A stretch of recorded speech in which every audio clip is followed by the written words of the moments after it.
Quan s'ha sabut que hi havia un ordre de tancament immediat de la Ràdio-Televisió Pública Valenciana, polítics de l'oposició, membres del Consell d'Administració i del Comitè d'Empresa s'han desplaçat a les instal·lacions de Burjassot, on no donaven crèdit al que estava passant.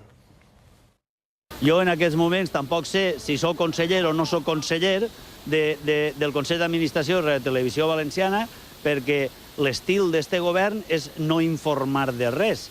I de la mateixa manera que feren un decret, nomenaren consellers i un director PLL, etc., i ningú ens va informar en cap moment, doncs de la mateixa manera ara realment no sabem quina és la situació.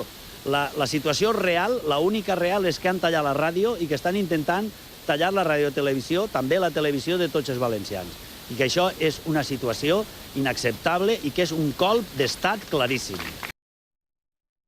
Radiotelevisió Valenciana és viable.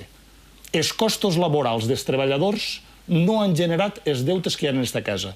I és una curiositat que justament en un dia com avui es produïsca això quan precisament el Tribunal Superior de Justícia amplia la investigació sobre els diners saquejats per la trama Gürtel en aquesta pròpia empresa perquè han trobat més proves que poden incriminar a més gent.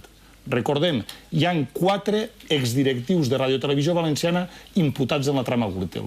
Només en el cap de setmana de la visita del papa es gastaren 14 milions d'euros, 7 dels quals van anar a parar a la trama Gürtel.